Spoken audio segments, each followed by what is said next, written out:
नमस्कार, बहुत स्वागत है आप सभी का। आपके साथ मैं पल्लवी रविंद्र सिंह। बुलेटिन की शुरुआत उदयपुर से आ रही बड़ी खबर के साथ करेंगे, जहां पर दूषित पानी पीने की वजह से 3 लोगों की जान चली गई। इनमें 2 बच्चे और बुजुर्ग की मौत हुई है, ऐसी जानकारी यह है कि 35 लोग दूषित पानी की पीने की वजह से बीमार है, जिनका इलाज किया जा रहा। उदयपुर के पोपल्टी गांव में दूषित पानी पीने से 2 बच्चे और बुजुर्ग की मौत हुई है। 35 लोग दूषित पानी पीने की वजह से बीमार हुए हैं, जिन्हें उल्टी, दस्त और पेट में दर्द की शिकायत है, ऐसा बताया जा रहा है। सभी बीमार का स्थानीय अस्पताल में इलाज किया जा रहा है, तो एक बच्चे की हालत गंभीर देखते हुए रेफर किया गया। आज की जो घटना हुई है पोपल्टी गांव गिरवा ब्लॉक में उदयपुर में, उदयपुर मुख्यालय से करीब 10-12-15 किलोमीटर हो सकता है। और इस गांव में क्या हुआ कि कल 3 डेथ हुई। एक तो बुजुर्ग आदमी जिसकी करीब 68 साल के आसपास उम्र है, एक बच्चा करीब 3 साल का और एक बच्चा वहां मेहमान आया था, उसकी वो झाड़ोल का साइड का है। 3 लोगों की डेथ हुई। डेथ होने के बाद वहां हमारे एनएम गई मौके पे और करीब 30 से 35 लोग उल्टी, दस्त, पेट में दर्द होने की शिकायत के साथ वहां मिले। ज्यादा जानकारी लेंगे संवाददाता हमारे साथ टेलीफोन लाइन पर उदयपुर से कपिल श्रीमाली जुड़ चुके हैं। कपिल, बाकी जो बीमार लोग हैं उनकी स्थिति डॉक्टर्स ने क्या बताई है? देखिए, जो 35 लोग बीमार हुए थे उसमें एक बच्चे की स्थिति थोड़ी गंभीर बनी हुई थी। उसे बाद में उदयपुर के एमबी चिकित्सालय रेफर किया गया, वहां पर उसका ट्रीटमेंट किया गया और फिलहाल उसकी स्थिति खतरे से बाहर बताई जा रही है। बाकी जो 9 लोग हैं वो स्थानीय सीएससी, जो नई सीएससी है, वहां पर इलाजरत हैं और जो कम बीमार हुए थे उन्हें प्राथमिक उपचार देकर हॉस्पिटल से डिस्चार्ज कर दिया है। तो अभी जो हॉस्पिटल में जितने भी बीमार व्यक्ति ग्रामीण जो है वो भर्ती हैं, वो सभी खतरे से बाहर बताए जा रहे हैं। लेकिन 3 लोगों की मौत होना एक बड़ी चिंता का विषय है। दूषित पानी पीने से 3 लोगों की जान चली गई और उसमें 2 बच्चे भी शामिल हैं। इस बात की पुष्टि आप देखिए कि जो सीएमएचओ जो बता रहे हैं उसमें भी इस बात की पुष्टि हो रही है कि प्रथम दृष्टया मेडिकल टीम भी ये मान रही है कि ये जो घटना हुई है, ये जो गांव के जो 2 फला है उसके बीच में एक पानी स्टोर किया हुआ एक कुंड बना हुआ है और वहीं से ये ग्रामीण पिछले कई वर्षों से पानी पीने का काम करते थे और अचानक से या तो बारिश के पानी की वजह से या फिर कोई और कारण से ये पानी दूषित हुआ। तो जांच के लिए भेजा गया क्या पानी का सैंपल? बिल्कुल, जो सीएमएचओ ने जो जानकारी दी उसके अनुसार जैसे ही जानकारी मिली पूरी मेडिकल टीम मौके पर पहुंची थी, सभी के ट्रीटमेंट शुरू कराया और पानी का सैंपल ले लिया गया है। पानी का सैंपल अब जांच के लिए मेडिकल टीम द्वारा भेजा गया है कि उसमें किस तरह की मिलावट हुई है। ठीक है कपिल, आपके पास आएंगे। हमारे साथ कलेक्टर अरविंद जी हमारे साथ टेलीफोन लाइन पर जुड़े हुए हैं। अरविंद जी, आपका बहुत स्वागत है न्यूज 18 राजस्थान पर। 3 लोगों ने अपनी जान गंवा दी है दूषित पानी पीने की वजह से। प्रशासन की तरफ से क्या व्यवस्थाएं वहां पर की जा रही है, जरा बताइए। कल एक घटना घटी थी जिसमें कि ये आया था कि कुछ बच्चों को जो वॉमिट और की शिकायत आई थी और डिहाइड्रेशन की शिकायत आई थी, तो जिसमें 3 लोगों की मृत्यु हुई। आज हमारी पूरी जो टीम है, सीएमएचओ और साथ में जो पीएचडी के विभाग के लोग हैं, वो सभी मौके पे जाकर उन्होंने सैंपल लिए। तो सैंपल आने के बाद ही बता पाएंगे कि कारण क्या है। हाँ, ये सही है कि उनकी वॉमिटिंग और डिहाइड्रेशन की वजह से डेथ हुई है, तो उसके लिए जांच कमेटी बिठा दी है। तो एक बार रिपोर्ट आने के बाद, सैंपल्स का रिपोर्ट आने के बाद इस बारे में पूरी इसकी पुष्टि हो सकती है। अगर चिकित्सा की बात करें तो किस तरीके की चिकित्सा जो है उनको अभी मुहैया कराई जा रही है, क्योंकि ये बेहद ही गंभीर मसला है। 35 लोग अभी भी बीमार हैं। अभी जितने भी लोग हैं सब आउट ऑफ डेंजर है, सबका इलाज चल रहा है और अल्टरनेट पानी के लिए वहां पे टैंकर्स की व्यवस्था कर दी गई है। और जो एक बावड़ी थी जहां पे वो पिछले 8-10 साल से लगातार पानी पीते थे, तो उसमें इस बार जो प्राइमा फेसी फर्स्ट टाइम आया कि वहां का जिन लोगों ने पानी पिया तो वो लोग बीमार हुए हैं, तो उसको बंद करा दिया गया है और टैंकर की व्यवस्था वहां पर कर दी गई है। ठीक है, तो क्या प्रशासन की तरफ से आसपास के क्षेत्रों में भी इस तरीके की व्यवस्थाएं कराई जा रही हैं? क्योंकि ये बेहद गंभीर मसला इसलिए भी बन जाता है क्योंकि काफी समय से ये लोग वहां पर पानी पी रहे थे, तो आसपास के इलाकों में भी क्या जांच की जाएगी? बिल्कुल, आसपास के सभी इलाकों में जो इस एरिया के आसपास है और बाकी जगह भी सभी हमारे जो बीसीएमओज है, डॉक्टर्स हैं और विशेष रूप से एसडीएम, तहसीलदारों, इनको भी ये निर्देश दिए गए हैं कि आप अपने अपने एरिया में देखें कि कहीं पर भी कोई गंदे पानी की शिकायत आते हैं तो उस पर तुरंत कार्रवाई करते हुए उस स्रोत को बंद कराएं और अल्टरनेट व्यवस्था शुरू करें। पानी एक ऐसी चीज है जो राजस्थान में लोगों की ऐसी जरूरत है जिसकी लोग मांग करते रहते हैं कि स्वच्छ पानी उन्हें मिले। आप कह रहे हैं टैंकर के जरिए उनको पानी मुहैया अभी कराया जा रहा है। आप ये बता सकते हैं कि ये जो व्यवस्थाएं वहां पर बिगड़ी हैं इनको दुरुस्त कब तक किया जाएगा? ये अभी एक बार सैंपल आने के बाद ही पता चलेगा कि एग्जैक्ट कारण क्या रहा है, क्योंकि अभी तक हमारे पास सैंपल का रिजल्ट नहीं आया। लेकिन टाइम, क्योंकि लोगों के ये कहना था कि पानी जो था वो थोड़ा सा दूषित था, इस वजह से ऐसा हुआ, तो इसके लिए अल्टरनेट व्यवस्था की गई है। और निश्चित रूप से आने वाले टैंकर तो वहां शुरू हो गए हैं और बाकी स्थानों पर भी जहाँ होगा तो वहां पे भी कल से टैंकर की व्यवस्था। बहुत शुक्रिया आपका हमसे बात करने के लिए। कलेक्टर अरविंद पोसवाल हमारे साथ जुड़े हुए थे टेलीफोन लाइन पर। विधायक हमारे साथ जुड़ चुके हैं टेलीफोन लाइन पर, फूल सिंह जी। फूल सिंह जी, बहुत स्वागत है आपका न्यूज 18 राजस्थान पर। 3 लोगों ने अपनी जान गंवा दी है फूल सिंह जी, और अभी 35 लोग बीमार हैं। ये बेहद ही गंभीर मसला है। बहुत बहुत धन्यवाद, आपने इस मसले को आपने ढूंढा है। वास्तव में मैं तो विधानसभा में था और जैसे विधानसभा से बाहर आया और मेरे को फोन किया तो मैंने, हमारे जिला कलेक्टर इतने मतलब जागरूक है, तो जैसे ही मैंने फोन किया और उनके पास में भी पहले समाचार नहीं था, 3 दिन से वो बीमारी चल रही थी, मगर इन्होंने देखा एक तो 65-68 साल का बुजुर्ग था जो वो देखा कि भाई बुजुर्ग है, बीमार होके मर गया। मगर जब 2 बच्चियां की जो डेथ हुई ना, उसके बाद में 30, आप जो 30-35 कह रहे हो, मगर मेरे पास में सूचना आई है कि नाई CHC में 7-8 आदमी वहाँ है, 2 जनरल हॉस्पिटल में है।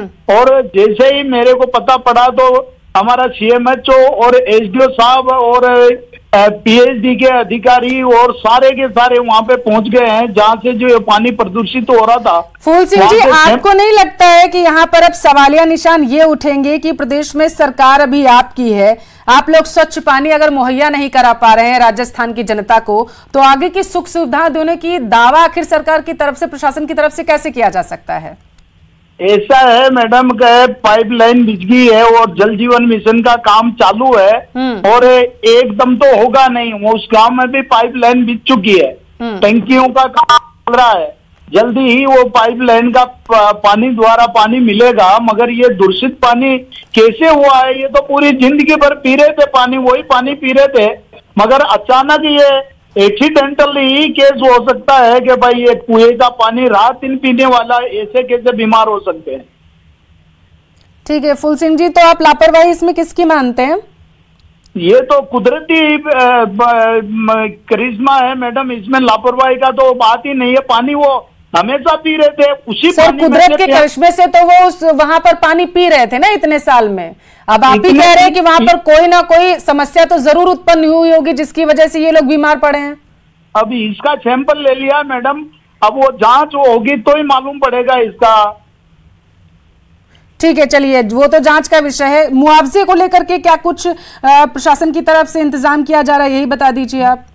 मैडम अब इसका पोस्टमार्टम तो हुआ नहीं है उन बच्चों का और उनका, अब ये जो सैंपल आएगा उसके बाद में निर्धारित होगा, और निर्दोष गए हैं तो उनके लिए सरकार कोई न कोई तो इंतजाम करेगी और हम करेंगे कि भाई उनको कुछ न कुछ, जिनके घर के चिराग बुझे हैं, जिन्होंने अपनों को खो दिया है, उन्हें ढांढस बंधाने के लिए किसी तरीके का कोई आश्वासन तो प्रशासन की तरफ से दिया जा सकता है, या फिर हाथ पे हाथ धर के बैठे रहेगा प्रशासन ये सोच के कि पोस्टमार्टम रिपोर्ट आएगा उसके बाद बातें कही जाएंगी? उनको मैडम बिल्कुल उनको पूरी राहत दिलाने का प्रयास करेंगे हम, जो भी उचित मुआवजा होगा वो दिलवाएंगे। नहीं तो आप ही कह रहे हैं कि हमारे पास कम जानकारी है, आपके पास ज्यादा जानकारी है, कुछ लोग CSC में भर्ती हैं, कुछ लोग चिकित्सालय में भर्ती है, उनका अलग अलग इलाज चल रहा है, ये जानकारी तो फूल सिंह जी आप ही दे रहे हैं ना। तो अब आप कह रहे हैं कि उसके बाद जो है उनको मुहैया कराई जाएंगी मुआवजे की राशि? मैडम जो आप जो कह रहे हो ना, उनकी जो जान गई है वहां तक हमारे को पता नहीं था, उनका दाह संस्कार भी हो गया, ये तो आज पता पड़ा है कि ये दूषित पानी से ये बीमारी हुई है, तो अब ये मालूम पड़ा है, तो प्रशासन भी सक्रिय है और हम भी सक्रिय हैं। पर उतरिए फूल सिंह जी, लोगों के बीच जाइए, पता रखिए कि आपकी जनता जिन्होंने आपको इस ओहदे पर बिठाया है उनको क्या परेशानियां हो रही हैं। ताकि आपको पहले से ही जानकारियां हों कि उन्हें कितना पानी चाहिए और उन्हें किस किस तरीके से परेशानी का सामना करना पड़ रहा है। ये हालात देखने नहीं पड़ते अगर प्रशासन धरातल पर उतरता और जांचें पहले से ही कराई जाती, क्योंकि बारिश हो रही है, मौसमी बीमारियां ऑलरेडी लोगों को अपनी चपेट में ले रही हैं, दूसरी तरफ गर्मी भी अभी भीषण थी। बहुत शुक्रिया आपका हमसे जुड़ने के लिए और बातचीत करने के लिए। तो उदयपुर ग्रामीण के विधायक फूल सिंह जी हमारे साथ जुड़े हुए थे। 3 लोगों की मौत हो गई है, 35 लोग बताया जा रहा है कि अभी दूषित पानी पीने की वजह से बेहद बीमार हैं और इन सब का इलाज किया जा रहा है।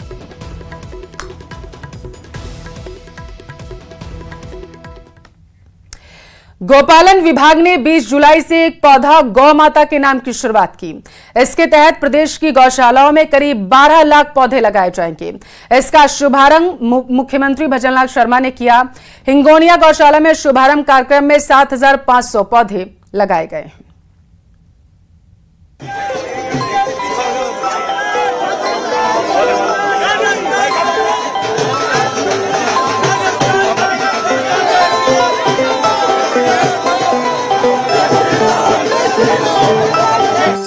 सीएम ने शुरू किया एक पेड़ गौ माता के नाम।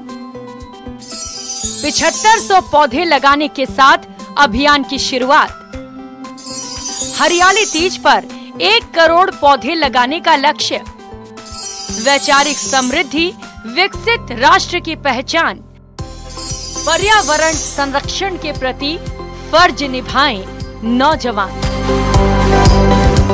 इससे पहले कि प्रदूषण हमें खत्म कर दे, हमें उसे खत्म कर देना चाहिए और ये तभी हो सकता है जब वसुधा हरी भरी हो, राजस्थान हरा भरा हो।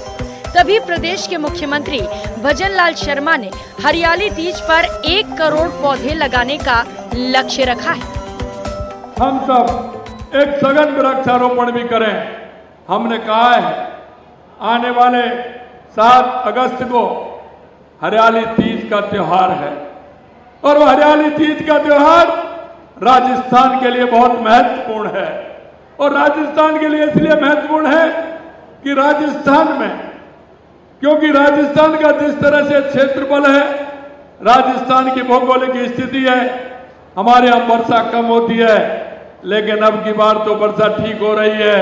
आने वाले समय में भी अच्छी वर्षा होगी, उसका हम लाभ लेंगे।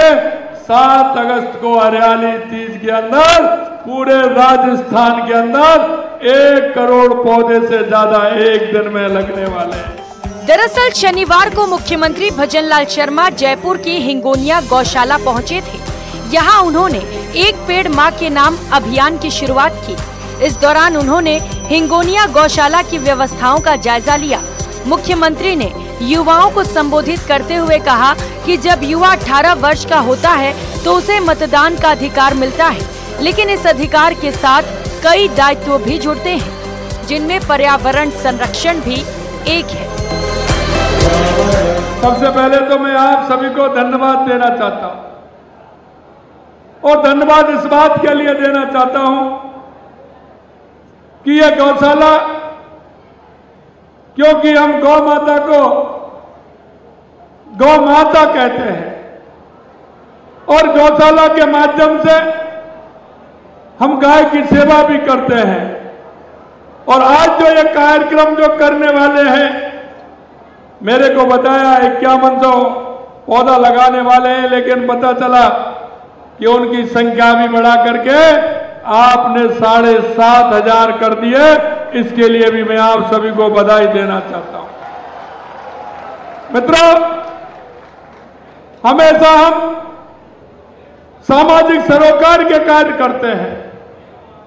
सामाजिक सरोकार के कार्य करते हुए हमारे समाज में जो बुराइयां हैं, उन बुराइयों को कैसे ठीक किया जा सकता है। आप देख रहे हैं आज के इस युग में जिस तरह से पेड़ों का कटना, नदियों का सुगड़ना, पहाड़ों को कम होना, ये हमारे पर्यावरण के लिए बहुत बड़ा घातक है।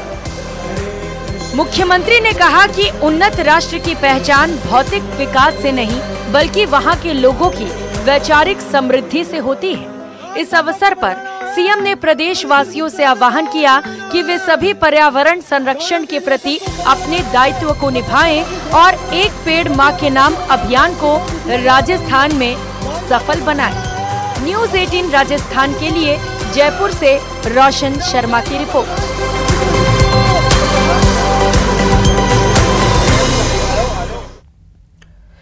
राजस्थान विधानसभा में उच्च शिक्षा, तकनीकी शिक्षा और परिवहन विभाग के अनुदान मांगों पर बहस में छात्र संघ चुनाव की मांग विधायकों ने पुरजोर तरीके से उठाई।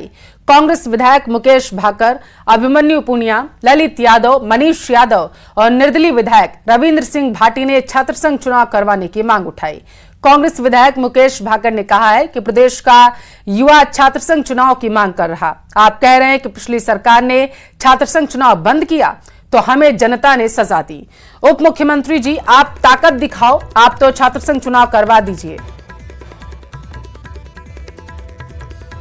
नहीं, निश्चित रूप से छात्र संघ चुनाव होने चाहिए। नए छात्रों को मुख्य धारा की राजनीति के लिए तैयार हमें करना चाहिए। मुझे लगता है अगर छात्र संघ चुनाव करवाए जाएंगे तो आने वाले समय में प्रदेश को और देश को एक मजबूत, एक युवा नेतृत्व मिल पाएगा। तो मैं छात्र संघ चुनाव के पक्ष में भी हूँ। पहले भी विधानसभा के अंदर कई बार आवाज उठाई है, आगे भी मजबूती से आवाज उठाएंगे। युवाओं के साथ, छात्रों के साथ हमेशा मजबूती से खड़े रहेंगे। और छात्र संघ चुनाव और छात्र राजनीति ना होती तो शायद हम लोग भी यहाँ नहीं होते। तो मैं वापस पुनः आप सभी के माध्यम से सरकार से निवेदन करूंगा कि छात्र संघ चुनाव कराएं, नए युवाओं को मौका दें। आज छात्र संघ चुनाव बंद है। भाजपा ये कहती है कि हमारी सरकार ने बंद किए, तो हमने भुगता, हम विपक्ष में बैठ के आकर, आप लोग सत्ता में हैं और उप मुख्यमंत्री जी इस डिपार्टमेंट आपके पास है उस शिक्षा का, आप कुछ ताकत दिखाओ, हम ही आपको मुख्यमंत्री मान लेंगे। राजस्थान का जो युवा है वो कह रहे हम तो प्रेमचंद जी को मुख्यमंत्री मान लेंगे। आप अपनी ताकत को परखो और ये चुनाव आप चालू करवाओ। जोधपुर प्रेस क्लब के नवीन कार्यालय का उद्घाटन समारोह बड़ा ही रामद्वारा सूरसागर के महंत डॉक्टर रामप्रसाद महाराज के सानिध्य गांधी मैदान में आयोजित किया गया। जोधपुर प्रेस क्लब के नवीन कार्यालय का उद्घाटन केंद्रीय मंत्री गजेंद्र सिंह शेखावत ने फीता काटकर किया। इस दौरान राज्यसभा सांसद राजेंद्र गहलोत, नगर निगम दक्षिण की महापौर वनीता सेठ, सूरसागर विधायक देवेंद्र जोशी, भाजपा शहर जिला अध्यक्ष देवेंद्र सालूचा ने भी उपस्थिति दर्ज कराई। इस मौके पर केंद्रीय मंत्री गजेंद्र सिंह शेखावत ने पत्रकारों को बधाई दी और उम्मीद निकट भविष्य में पत्रकारों के लिए स्थायी भवन की व्यवस्था होगी, ये उन्होंने जताई। आप सब लोगों के सहयोग से, आप सबकी शुभकामनाओं से जो अवसर आया और राजस्थान में डबल इंजन की सरकार बनी है और जोधपुर में ट्रिपल इंजन की सरकार जो काम कर रही है, उसने ये निर्णय करते हुए आज वो शुभ दिन आया है कि हमारे पत्रकार मित्रों का एक कार्यालय जो है वो यहाँ पे स्थापित हुआ। हम सब इनॉग्रेशन के अवसर पर आए, लेकिन मैं ये मानता हूँ कि ये हमारा लक्ष्य नहीं था। ये तो पहली पायदान है और पहली पायदान के रूप में एक कक्ष हमको। नीट पेपर लीक मामले में सीबीआई ने भरतपुर मेडिकल कॉलेज के 2 छात्रों को गिरफ्तार किया। गिरफ्तार किए गए दोनों छात्रों का नाम कुमार मंगलम बिश्नोई और दीपेंद्र कुमार है। बताया जा रहा है कि सीबीआई की टेक्निकल सर्विलेंस टीम ने दोनों छात्रों के हजारीबाग में मौजूद होने की पुष्टि की। मिली जानकारी के मुताबिक सीबीआई ने 18 जुलाई को भरतपुर के जगन्नाथ पहाड़िया मेडिकल कॉलेज से 2 छात्रों को हिरासत में लिया था, जिनके नाम दीपेंद्र कुमार और कुमार मंगलम बिश्नोई हैं। दीपेंद्र 2023 बैच का स्टूडेंट है और कुमार मंगलम 2022 बैच का छात्र है। कुमार मंगलम बिश्नोई नागौर के पास का रहने वाला बताया जा रहा है। यह दोनों स्टूडेंट पेपर सॉल्वर का काम करते थे। कॉलेज प्रशासन ने औपचारिक तौर पर इसकी पुष्टि नहीं की है। पुलिस अधीक्षक मृदुल कछवाहा ने बताया कि 18 जुलाई को सीबीआई की टीम ने दोनों छात्रों को गिरफ्तार किया, जिसकी जानकारी कॉलेज प्रशासन ने पुलिस को दी। 5 तारीख को यह दोनों दिल्ली के हजारीबाग में पेपर सॉल्वर का काम कर रहे थे। नीट पेपर लीक मामले में भरतपुर मेडिकल कॉलेज का कनेक्शन सामने आया है। सीबीआई ने आज 3 स्टूडेंट को गिरफ्तार किया है, जिसमें 2 स्टूडेंट भरतपुर मेडिकल कॉलेज के हैं। लेकिन इस बात की जो भरतपुर मेडिकल कॉलेज प्रशासन है वो पुष्टि नहीं कर रहा है। जब मेडिकल कॉलेज के प्रशासन से बात करने की कोशिश की तो यहाँ के जो प्रिंसिपल है तरुण कुमार, उन्होंने अपना फोन स्विच ऑफ कर लिया। लेकिन सूत्रों से मिली जानकारी के अनुसार बताया जा रहा है कि कुमार मंगलम बिश्नोई और दीपेंद्र कुमार फर्स्ट ईयर और सेकंड ईयर के स्टूडेंट हैं जो भरतपुर मेडिकल कॉलेज से MBBS कर रहे थे। लेकिन अब वो नीट पेपर लीक मामले में CBI ने उनको गिरफ्तार किया है और Bharatpur medical college NEET paper leak मामले को लेकर एक बार चर्चाओं में है। अब ये जांच में सामने आ पाएगा कि कुमार मंगलम बिश्नोई और दीपेंद्र कुमार कहां के रहने वाले हैं और किस तरह वो इस नीट पेपर लीक मामले में लोगों के संपर्क में आए थे। ये पूरे आगे CBI द्वारा जो जांच की जाएगी उसमें सामने आएगा। लेकिन सूत्रों के मुताबिक बताया जा रहा है कि कुमार मंगलम बिश्नोई नागौर के पास का रहने वाला बताया जा रहा है। कैमरा पर्सन मनीष के साथ दीपक पुरी, न्यूज 18 भरतपुर। जोधपुर का रुख करेंगे। बड़ी खबर है जहां पर मामूली बात पर एक ही समाज के दो गुट भिड़ गए। तलवारें, लाठी और गैस पाइप से एक दूसरे पर हमला बोला। भीतरू शहर के घोड़ा चौक क्षेत्र की घटना है।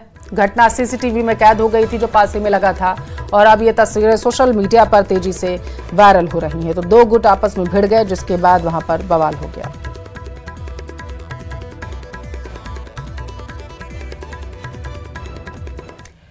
राजस्थान में बिजली उपभोक्ताओं को एक बार फिर से बिजली का झटका लगा। अब 200 यूनिट से ज्यादा खपत वाले उपभोक्ताओं की फ्यूल सरचार्ज छूट बंद होने जा रही है।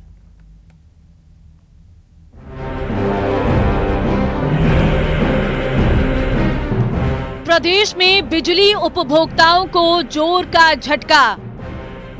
200 यूनिट से अधिक खपत पर देना होगा फ्यूल सरचार्ज। उपभोक्ताओं को मिलने वाली छूट बंद।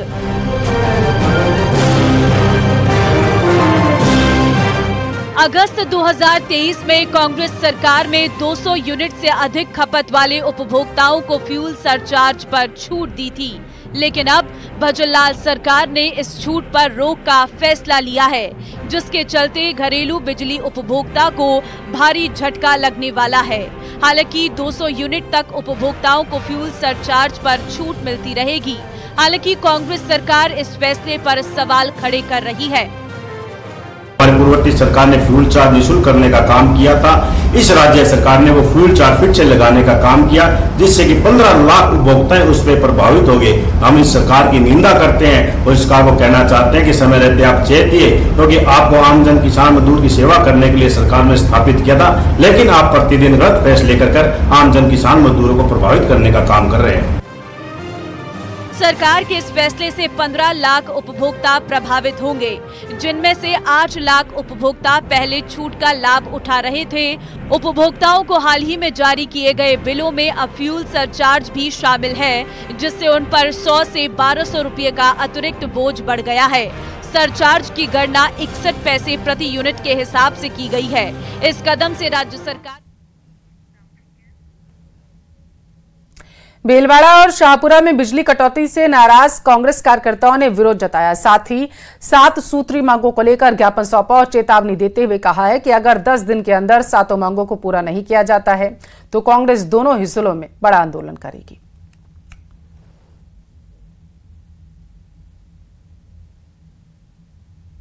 भीलवाड़ा और शाहपुरा जिले के ग्रामीण अंचल में अघोषित बिजली कटौती के कारण ग्रामीण लोग बहुत भयंकर रूप से परेशान हैं। खाना खाने के समय में और रात को सोने के समय में उमस के कारण और मक्खी मच्छर काटने के कारण ग्रामीण आदमी बिजली कटने के कारण रात भर सो नहीं पा रहे हैं। आज ही आपने देखा होगा, एक आदमी ने बिजली के बढ़े हुए गलत बिल के कारण फांसी लगाकर मरने का प्रयास किया। लोगों की स्थिति ऐसी हो गई है कि आज लोग बाग त्राई कर रहे हैं, लेकिन बिजली विभाग के अधिकारी और कर्मचारी उनकी सुनवाई नहीं कर रहे हैं। जयपुर का रुख करेंगे।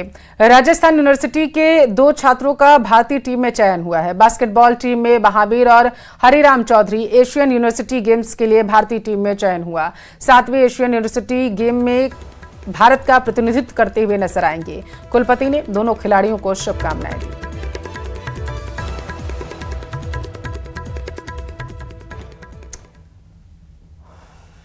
अजमेर में आरपीएससी से आरएएस मेंस 2023 परीक्षा के पहले दिन 2 पारियों में परीक्षा आयोजित की गई, जिसमें 85.45% अभ्यर्थियों ने अपनी उपस्थिति दर्ज कराई है। पहले दिन 2616 अभ्यर्थी अनुपस्थित रहे हैं। 5 संभागों के मुख्यालय पर यह परीक्षा आयोजित की गई।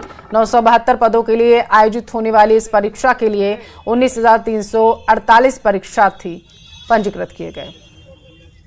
राजस्थान लोक सेवा आयोग की ओर से आयोजित होने जाने वाली RAS मेन परीक्षा का आज दूसरा पेपर था। दूसरे पेपर देने के बाद तमाम जो अभ्यर्थी हैं वो बाहर आ रहे हैं। किसी के चेहरे खिले हुए हैं तो किसी के चेहरे मुरझाए हुए भी हैं, क्योंकि पहला पेपर देने के बाद ये दूसरा पेपर जो है देकर बाहर लौटे हैं। किस तरह का इनका पेपर रहा और क्या तैयारियों के अनुरूप ये पेपर आया कि आप यहाँ आए परीक्षा देने के लिए, आज किस तरह की तैयारी आपने कल की थी और आज क्योंकि पेपर महत्वपूर्ण है, मेंस फाइनल है, तो अब इसके बाद क्या तैयारी और अभी जो पेपर दिया किस तरह का रहा? जो फर्स्ट पेपर था GK का वो थोड़ा सा अच्छा था और ये वाला थोड़ा मॉडरेट कह सकते हैं। किस तरह के सवाल देखने को मिले? सवाल बिल्कुल जो हमारा स्टडी मटेरियल था सेकंड पेपर में लगभग उसके इर्द गिर्द ही थे, लेकिन जो फर्स्ट पेपर था उसमें थोड़े से भी स्टडी मटेरियल से बाहर भी थे, एनालिटिकल क्वेश्चंस भी थे। इसी प्रकार पहले और दूसरे के बाद थर्ड और फोर्थ भी वह पेपर देंगे और बेहतर उनको रिजल्ट आने की उम्मीद यहाँ पर लगाई जा रही है। कैमरा पर्सन कौशल सेन के साथ अशोक सिंह, न्यूज़ 18 अजमेर। अजमेर के राजकीय अमृत कौर अस्पताल में शराबी युवक ने जमकर हंगामा किया। शराब के नशे में धुत युवक ने पर्ची काउंटर पर